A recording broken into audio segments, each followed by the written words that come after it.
Ya, selamat malam kita. Terima kasih atas bersama kami yang baru bergabung dengan kita pada malam hari ini. Jangan lupa download aplikasi Rumah Betang Investor Anda atau investor Anda dan subscribe channel YouTube kita Rumah Betang TV. Ya, pada malam hari ini tentunya tema yang sangat menarik yang berkaitan dengan dunia pendidikan tentunya dengan Profesor ya, Ketua Forum Rektor se-Indonesia. Ya, selamat malam Bapak Rektor. Halo. Iya, Bapak Rektor masih awet muda ternyata. Oke, suara Bapak Rektor ini luar biasa, kayak masih muda, awet muda. Saya panggilnya Mas Alexius atau Mas Sesa? Mas Alexis saja. Mas Alexis ya, siap. Siap. Apa kabar Bapak Rektor? Baik, alhamdulillah sehat dan segar ya. Ini gimana Mas Alexis? Alhamdulillah, puji Tuhan Bapak Rektor sehat walafiat di Kalimantan Tengah. Terima kasih, luar biasa. Kalimantan Tengah, sudah baik-baik saja ya. Artinya COVID sudah sangat baik ya kondisinya. Iya, cukup lumayan Bapak Rektor. Oke. Ya, Bapak Rektor, sebelum kita membahas terkait dengan topik kita pada malam hari ini, sedikitnya kita ingin cari tahu bagaimana sih tentang Forum Rektor se-Indonesia. Mungkin bisa dijelaskan sedikit tentang apa saja sih yang ada dalam Forum Rektor Indonesia? Iya, begini Mas Alexi, Forum Rektor Indonesia ini adalah organisasi pemimpin perguruan tinggi ya, baik negeri maupun swasta se-Indonesia begitu. Jadi pemimpin perguruan tinggi itu kan ada rektor, kemudian kalau ini ada direktur ya. Kemudian juga ada gubernur kalau akademi militer misalnya, atau sebutan-sebutan lain dari pemimpin perguruan tinggi itu bergabung dalam Forum Rektor Indonesia begitu. Nah, organisasi ini yang kami lakukan tentu sebagai mitra pemerintah ya, untuk memikirkan, untuk bagaimana memajukan pendidikan tinggi. Juga di antara kami sendiri itu selalu berbagi bagaimana pengalaman antar pemimpin perguruan tinggi ini untuk membagi pengalamannya dan juga bekerja sama antar perguruan tinggi yang satu dengan perguruan tinggi yang lain untuk peningkatan kinerja perguruan tinggi, dan tentu selalu mendiskusikan bagaimana strategi yang harus dilakukan oleh perguruan tinggi ini di dalam mengembangkan agar pendidikan tinggi di Indonesia ini bisa menghasilkan lulusan-lulusan yang relevan dengan kebutuhan zaman begitu ya, dan juga menghasilkan penelitian untuk mengembangkan dan menemukan ilmu-ilmu baru, serta tentu menghilirkan hasil-hasil penelitian menjadi produk-produk yang bisa menggulirkan perekonomian masyarakat, dan tidak kalah penting juga pengabdian kepada masyarakat untuk mengirim mahasiswa-mahasiswa ke masyarakat, tidak hanya dengan tujuan agar mahasiswa memberikan ilmunya dan membantu masyarakat, tetapi memberi kesempatan mahasiswa kita belajar dari kearifan lokal dan juga menambah empati ya, dengan melihat langsung kehidupan masyarakat di berbagai daerah. Ya, kira-kira seperti itu Mas Alexi. Oke, siap operator. Yang jelas pada malam hari ini saya merasa bangga Bapak Rektor bisa wawancara Bapak. Ya, terima kasih sudah meluangkan waktu untuk bergabung dengan kita pada malam hari ini di program Berangkat Kampus. Ya. Oke. Oke, Bapak Rektor, dengan tema kita pada malam hari ini, Rektor baru Universitas Palangkaraya, mampukah membawa perubahan wajah pendidikan Kalimantan Tengah? Oke, Oke, di ya tadi Kalimantan Tengah putus. saat ini lagi sedang bergulir pemilihan Rektor baru Oh Universitas ya, Palangkaraya. oke. Ya, Ya. bagaimana sesungguhnya? Mungkin Bapak Rektor bisa menjelaskan sedikit terkait dengan mekanisme sesuai dengan aturan perundangan-undangan yang berlaku. Oh iya, ya sebetulnya untuk pemilihan pimpinan atau pemimpin ya perguruan tinggi atau rektor itu diatur di ini Permendikbudristek nomor 19 tahun 2017.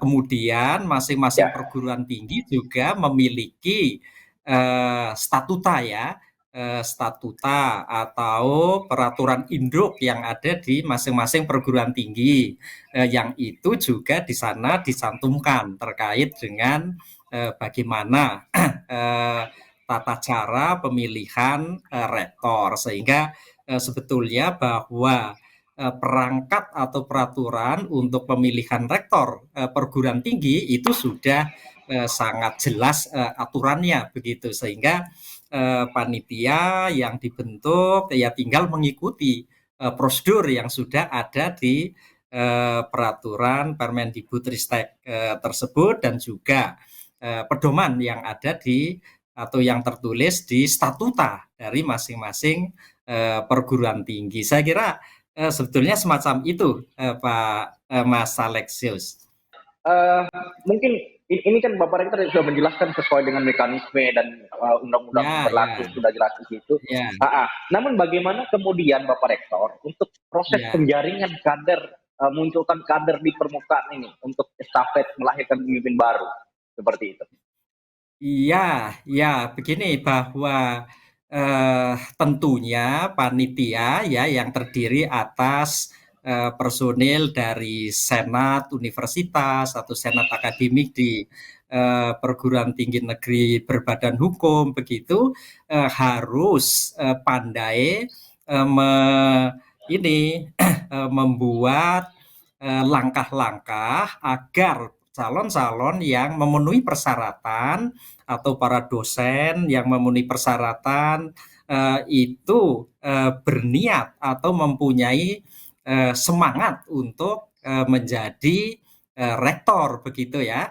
Artinya bahwa kita itu kan sebagai dosen dan di perguruan tinggi sudah banyak yang pernah menjabat sebagai dekan, sebagai misalnya direktur pasca sarjana dan lain-lain ya, ketua departemen pun rasanya boleh menurut peraturan begitu sehingga mari panitia itu harus bisa menyampaikan, mendorong agar dosen-dosen yang telah memiliki persyaratan itu memenuhi persyaratan mau mendaftar untuk beradu gagasan untuk menyampaikan visi misi dan lain-lain guna memajukan universitas kita begitu.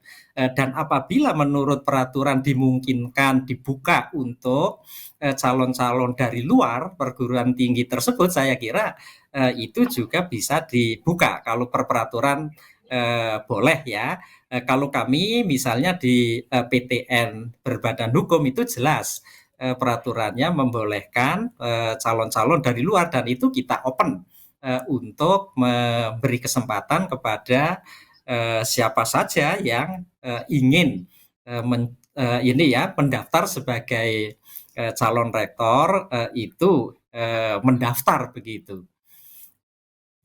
Ya, saya kira begitu, Mas Oh, Alex. Pada prinsipnya kita harus mendorong oke, para calon-calon ini untuk oke.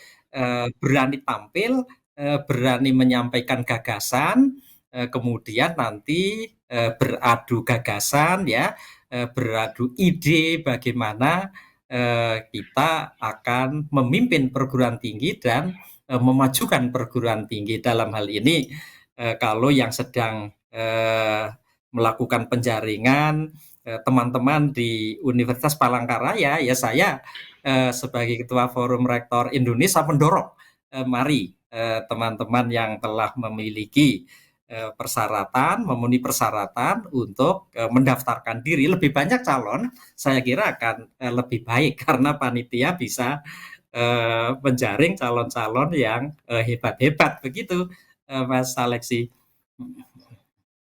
Oke, oke. Bapak Rektor, itu sangat luar biasa tadi ini, menarik ini. Semakin kesini semakin sangat luar biasa ini terkait dengan kriteria pencalonan seperti itu ya. Namun di Kasat Mata di Ketua Forum sendiri nih, di Forum Rektor Indonesia, bagaimana sih pendidikan, kualitas pendidikan yang ada di Kalimantan Tengah hari ini? Tapi kita tahan dulu Bapak Rektor, kita jeda dulu. Oke. Oke, buat pemirsa di rumah jangan kemana-mana. Usai jeda pariwara berikut ini kita akan kembali dan tetap di Beranda Kampus.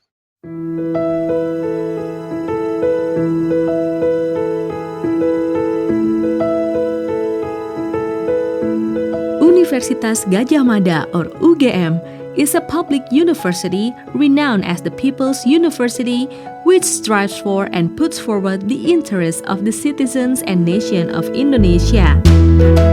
As a higher education institution that has long been recognized by the society, we are proud of our timeless and tireless dedication to the nation.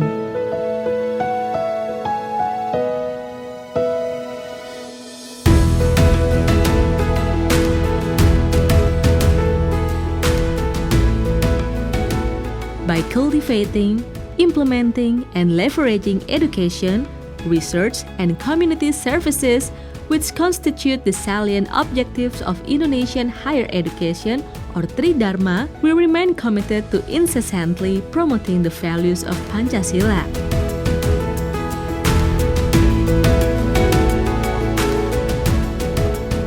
We exert the utmost effort to protect Indonesia's sovereignty in accordance with Pancasila ideology and the 1945 Constitution, thereby sustaining the nation's life in a democratic system while holding on the true identity of Indonesia.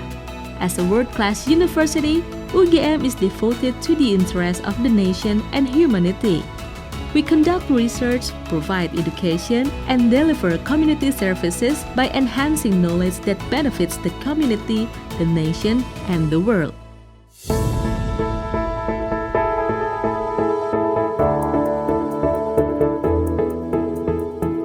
We have been learning from one another and get stronger together since we believe that knowledge is not useful unless it is shared with others. The learning process will never cease developing. At UGM, we learn by continuously exploring sciences, learning from history, observing the present, and researching for the future. We always work hard and never give up. The learning and research processes at UGM continue to run together and explore state-of-the-art innovations.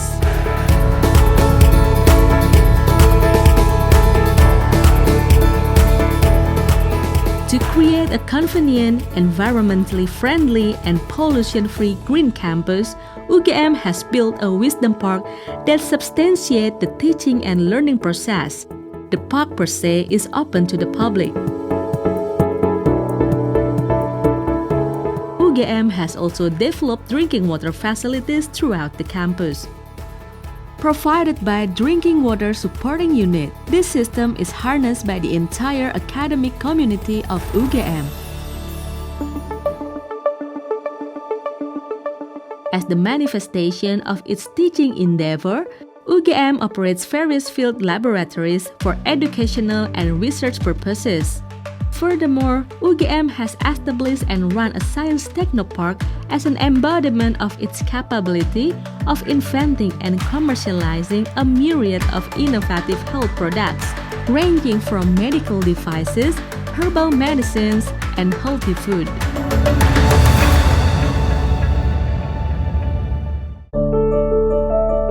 There are now more than 118,000 cases in 114 countries, and 4,291 people have lost their lives.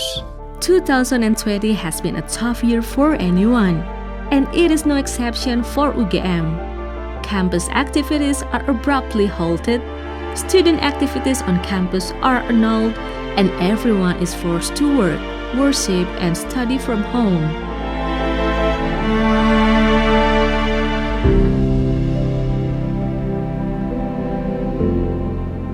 Lecturers have no choice but to learn how to teach effectively using the information and communication technology or ICT. Learning and research on technology are strongly supported at UGM, and in fact, we have conducted various cutting-edge technological research. Community Service or KKN is one of the most important courses to complete the study program, which will be undergone by University of Gadjah Mada or UGM in 2020 while adapting online courses system.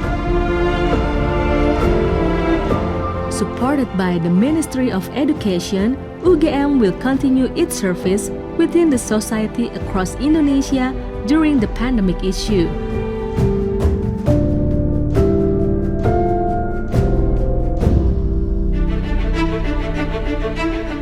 Lecturers and researchers at UGM continue carrying out basic and applied research in many realms.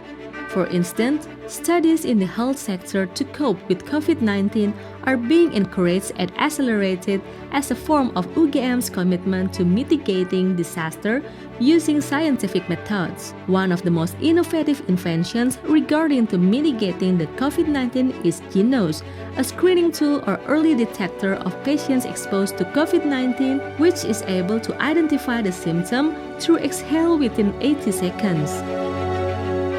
GeneNOS is highly reliable. It has a number of advantages as a COVID-19 fast detection tool. Its sensor is able to detect more than thousands of patients in the long term, while providing relatively fast results, non-invasive and affordable. In addition, its usage also applies non-rebreathing mask and disposable HEPA filter.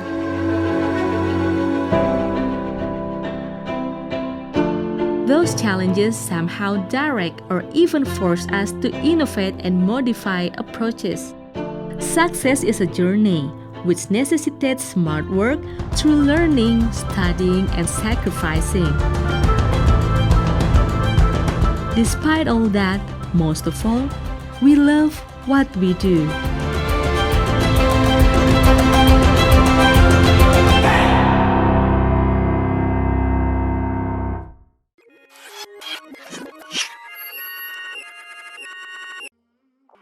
I came from the mud, there's dirt on my hands. Strong like a tree, there's roots where I stand. Oh, I've been running from the law. Hope they won't shoot me down soon.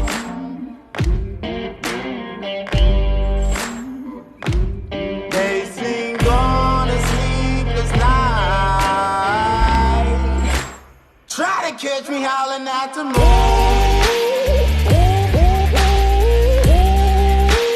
Try to catch me howling at the moon. Try to catch me howling at the moon. Try to catch me howling at the moon.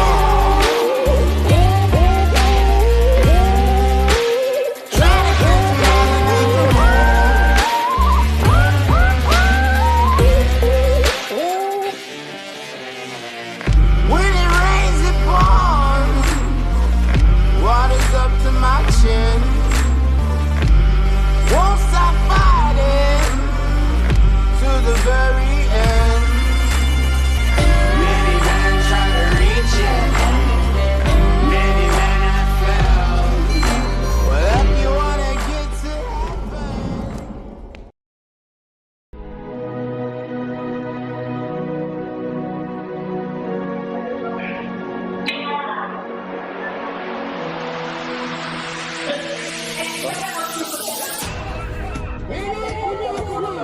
Panjang namanya.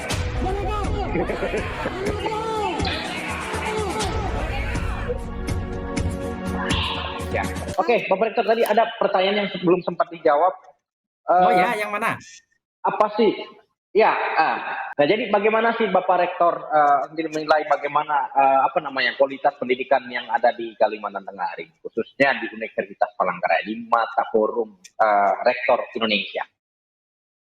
Iya, ya saya kira dan saya juga sering bertemu dan berkomunikasi dengan Pak Rektor ya, Pak Rektor UPR, Prof. Andri Elia begitu. Saya kira baik begitu ya, capaiannya, prestasinya, kondisi dan hal-hal yang terkait dengan pelaksanaan Tridharma perguruan tinggi itu sangat baik. Memang di dalam pendidikan tinggi kita tidak boleh puas dengan apa yang sudah kita lakukan begitu ya, sehingga kita harus terus berusaha dalam pendidikan kita untuk melakukan perubahan-perubahan yang diperlukan agar perguruan tinggi ini seperti tadi yang saya sampaikan bisa menghasilkan lulusan-lulusan yang relevan dengan kebutuhan masyarakat, kemudian bisa menciptakan, mengembangkan ilmu pengetahuan begitu ya, dan tentu harapannya menghilirkan hasil-hasil penelitian kita untuk untuk menggulirkan perekonomian masyarakat. Dan harapan saya pendidikan atau yang dilakukan di UPR itu tentu harus bisa mendukung kebutuhan masyarakat Kalimantan Tengah ini di dalam memajukan Kalimantan Tengah begitu ya. Nah, tentu potensi daerah itu menjadi perhatian yang serius bagi perguruan tinggi, bagaimana mengarahkan kepakaran, mengarahkan keahlian, kompetensi yang dimiliki untuk bagaimana mengembangkan dan memanfaatkan potensi-potensi yang dimiliki oleh provinsi Kalimantan Tengah ini agar dapat lebih mempercepat kemajuan dan kemakmuran Provinsi Kalimantan Tengah. Saya kira demikian Mas Alexi.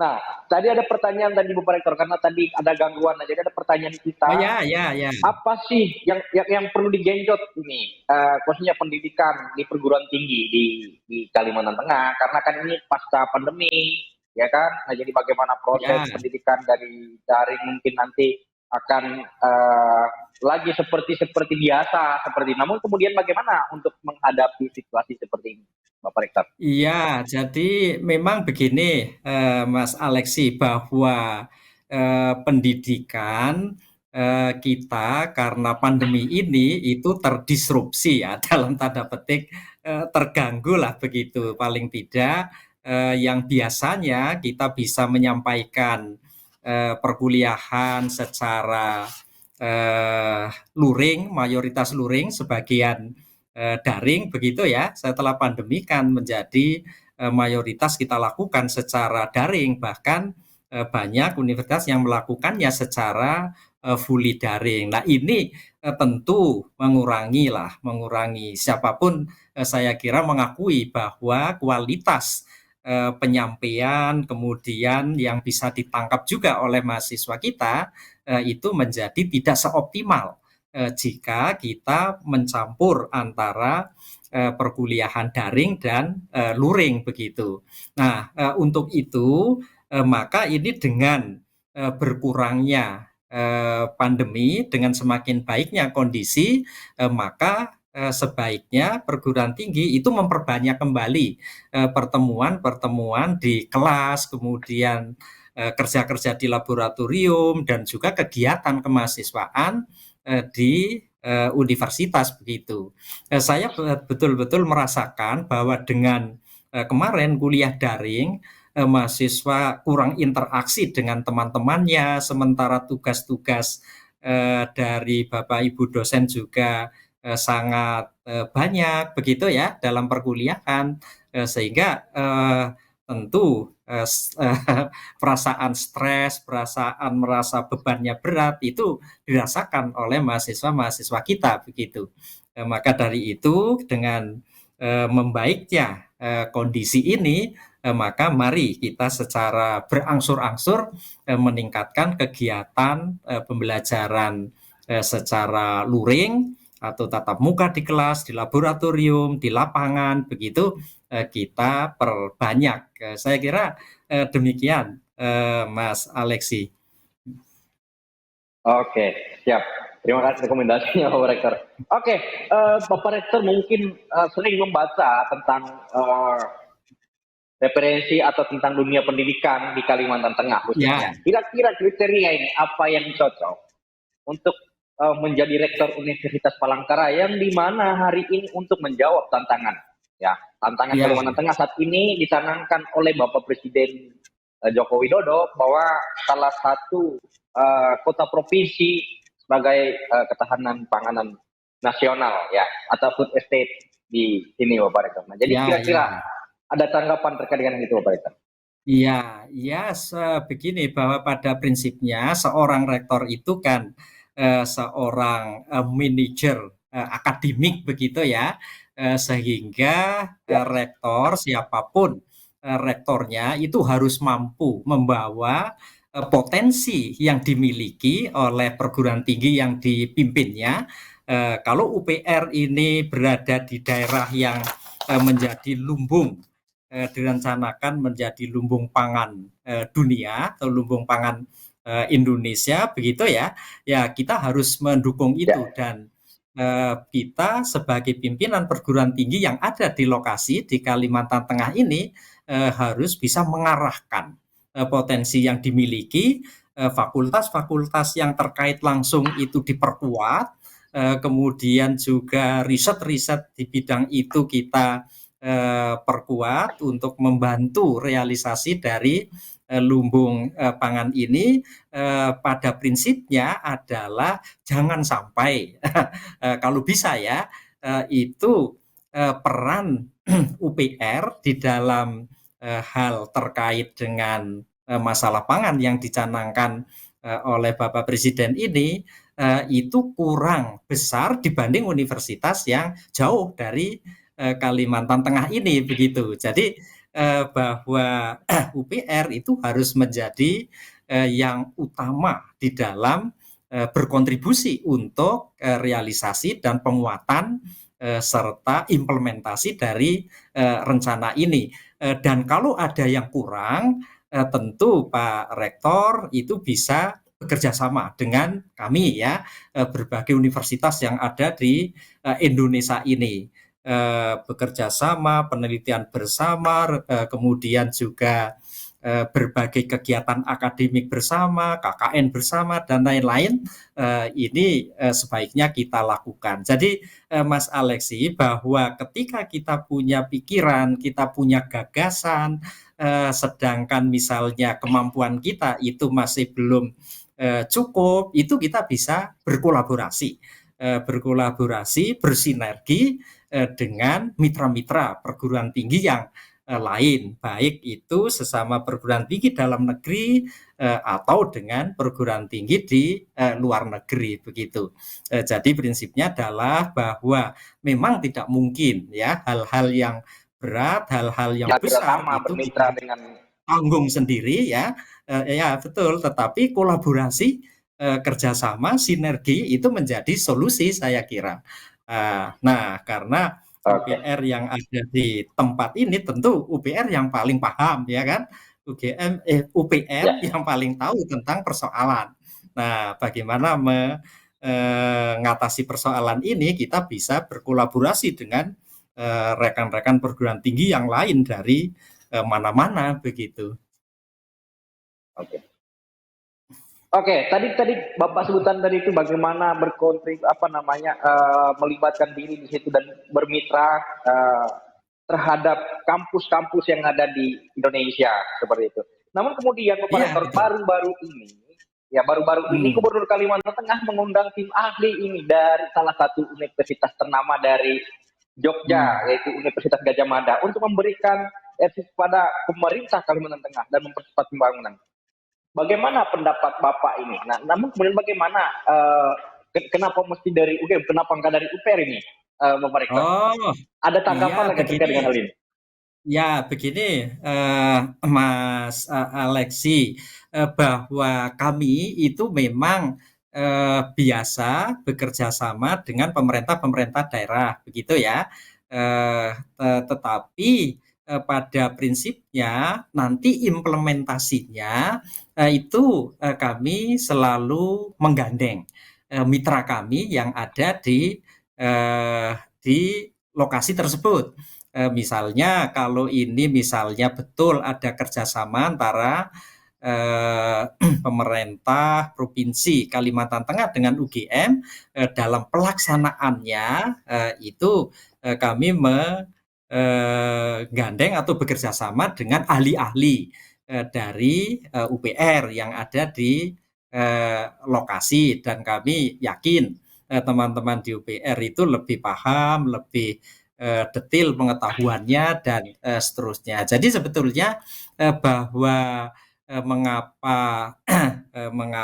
pemerintah Provinsi Kalimantan Tengah itu mengundang UGM itu ya sesuatu yang wajar, dan sebaiknya memang kita kerjanya itu tidak hanya UGM sendiri begitu ya, tetapi lalu berkolaborasi dengan UPR atau bahkan dengan perguruan tinggi lain yang ada di Kalimantan Tengah ini. Dan pola kolaborasi semacam ini saya kira akan menghasilkan produk kerja yang lebih komprehensif begitu. Oke, merujuk pada Permendikbud Dikti nomor 19 tahun 2017 tentang pengangkatan dan pemberhentian pemimpin perguruan tinggi pasal 6 ayat 1 berbunyi. Tahapan penjaringan sebagaimana dimaksud dalam pasal 5 ayat 1 huruf A dilaksanakan paling lambat 5 bulan sebelum berakhirnya masa jabatan pemimpin di perguruan tinggi negeri. Lalu pertanyaannya, apakah biasanya dalam kurun waktu 5 bulan universitas sudah harus melaksanakan atau melakukan penjaringan calon baik dari universitas itu sendiri maupun di luar universitas? Iya, jadi karena regulasinya seperti itu, apabila dimungkinkan atau sebaiknya itu kita mengikuti regulasi. Maksudnya adalah ketika 5 bulan sebelum masa jabatan rektor lama berakhir, proses itu sudah kita mulai, maka kalau ada hal-hal yang tidak lancar di dalam proses itu nanti kita bisa masih memiliki waktu untuk sampai pada batas akhir dari penetapan rektor baru begitu. Memang beberapa universitas itu tidak tepat betul 5 bulan sebelum masa jabatan rektor itu berakhir sudah mulai. Kadang-kadang juga ada mundur sedikit begitu ya. Tetapi sebaiknya ya bahwa pedoman yang ada itu kita ikuti untuk mengantisipasi seandainya ada masalah-masalah yang terjadi di proses seleksi sampai penetapan rektor baru begitu Mas Alexi. Karena sebetulnya mengapa dibuat 5 bulan itu sudah ada tahapan yang ini ya tahapan yang direncanakan, tahap penjaringan, kemudian tahap pemilihan di Senat dari banyak nanti menjadi 3, kemudian 3 itu dipilih 1 untuk ditetapkan sebagai calon rektor baru begitu. Jadi pada prinsipnya terkait dengan waktu itu memang hanya artinya dibuat untuk mengantisipasi kalau ada hal-hal yang terjadi di dalam proses itu begitu. Kalaupun kurang dari kurang dari 5 bulan begitu, nanti ya kita harus mengatur ini karena ada tahapan-tahapan waktunya, misalnya penjaringan berapa lama, kemudian proses di Senat itu nanti kira-kira berapa lama, kapan ditetapkan, dan seterusnya. Saya kira demikian Mas Alexi. Jadi jadwal atau terkait dengan waktu itu memang sudah diatur ininya apa namanya proses untuk menyelesaikan tahapan itu waktunya sekian lama yang diperlukan semacam itu. Oke. Oke. Lalu Bapak Rektor, ketika nanti misalkan ini ada yang tidak mendaftarkan diri dalam proses penjaringan ini, ada yang tidak mendaftarkan diri. Lalu kemudian apakah boleh diperpanjang masa jabatan rektor itu sendiri? Iya. Walaupun pada prinsipnya dengan usianya sudah lewat seperti itu Bapak Rektor. Iya.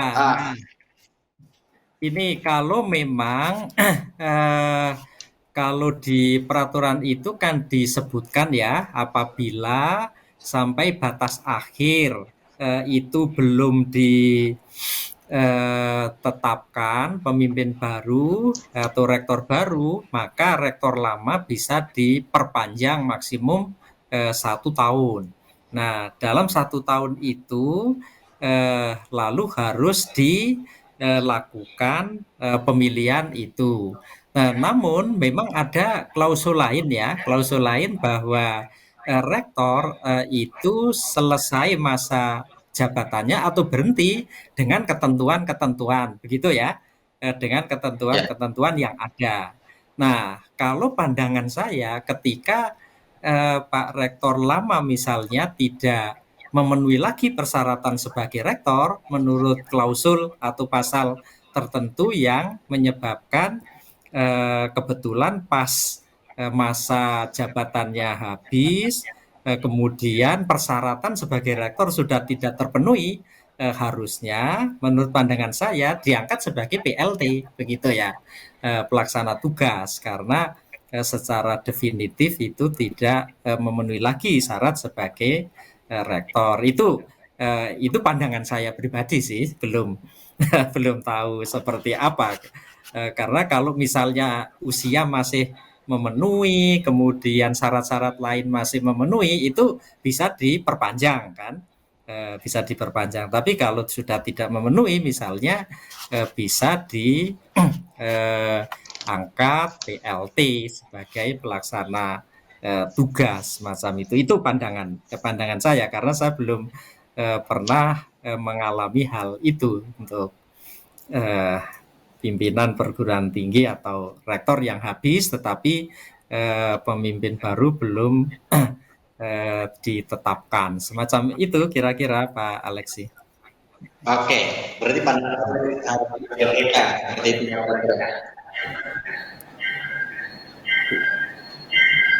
Iya, selama ini kalau pejabat yang sudah tidak memenuhi persyaratan itu kan dia meneruskan jabatannya tetapi statusnya sebagai PLT itu biasa.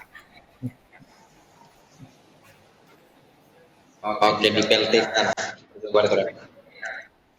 Nah, namun minta pandangan sedikit dari Bapak Rektor. Ya. Ya, namun kalaupun misalkan ini kan proses penundaan pemilihan misalkan tidak ada, lalu kemudian bagaimana sih proses? Halo Pak Rektor, apakah suara saya? Halo, iya dengar tapi ada agak bengong, nggak clear. Tapi coba saya coba tangkap isinya. Silakan. Bagaimana sih Bapak?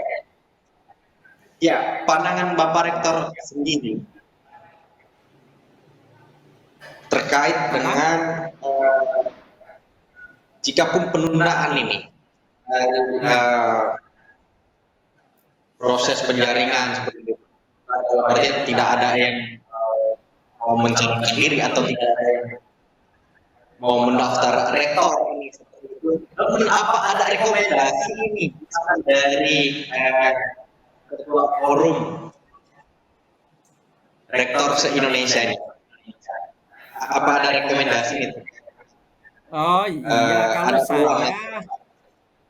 saya, kalau saya sebagai ketua forum rektor itu sungguh mendorong bahwa eh, teman-teman para ya inilah para dekan, para dosen yang telah memiliki kemampuan, kemudian memenuhi persyaratan, mendaftarlah untuk kesempatan ini.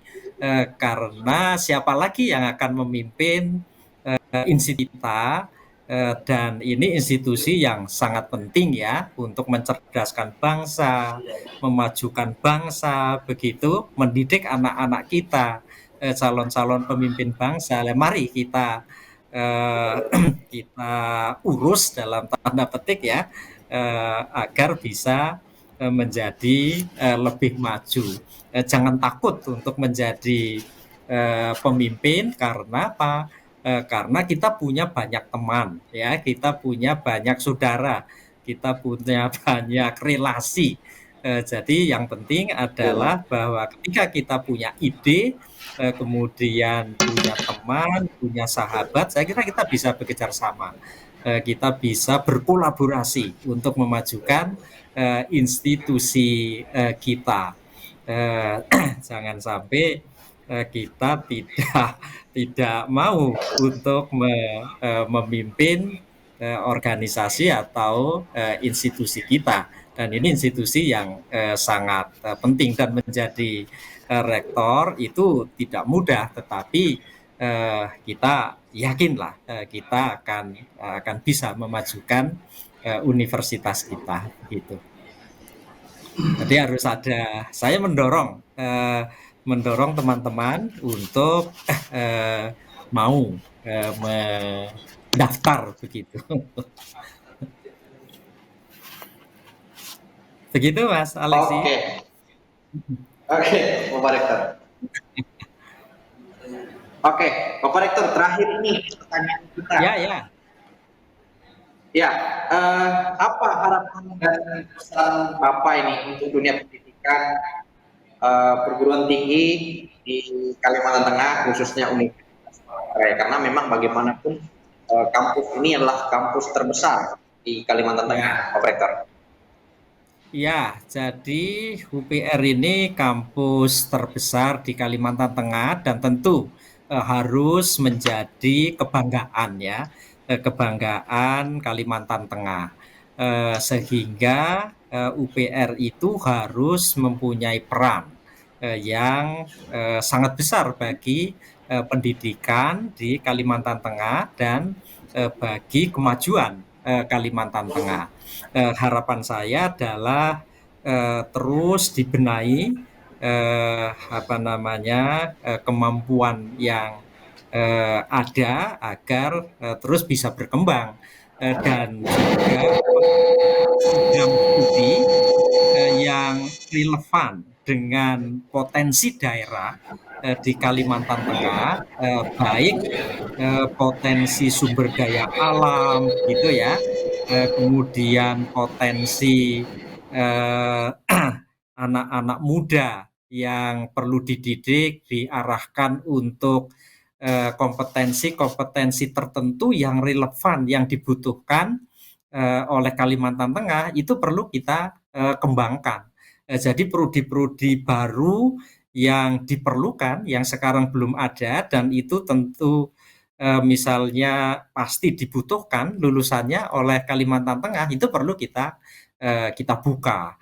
Kemudian prodi-prodi yang yang mungkin untuk dikembangkan, itu juga kita kembangkan dengan sebaik-baiknya. Nah, lalu kemudian bagaimana kita membuat agar kemampuan kita di dalam mendidik itu lebih baik, ya tentu kebutuhan SDM begitu ya, juga kebutuhan fasilitas laboratorium begitu, itu kita perkuat. kita kembangkan, kita penuhi, dan memang tidak mudah hal ini karena harus bekerja sama dengan berbagai stakeholder atau berbagai mitra yang bisa membantu untuk pengembangan tersebut. Jadi prinsipnya adalah UPR harus hadir sebagai solusi bagi segala persoalan yang ada di Kalimantan Tengah dan harus menjadi universitas kebanggaan masyarakat dan warga Kalimantan Tengah secara keseluruhan.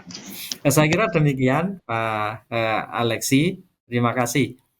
Terima kasih sudah berkenan hadir di program Randa Kamus pada malam hari ini. Jadi mohon maaf jika ada salah kata yang kurang berkenan dari awal hingga akhir perjumpaan kita pada malam hari ini. Mewakili kerabat kerja yang bertugas, saya Alexi Saja pamit undur diri di hadapan Anda dan sampai jumpa. Dari Kalimantan Tengah. Terima kasih. Terima kasih banyak Pak Alex. Terima kasih banyak, luar biasa.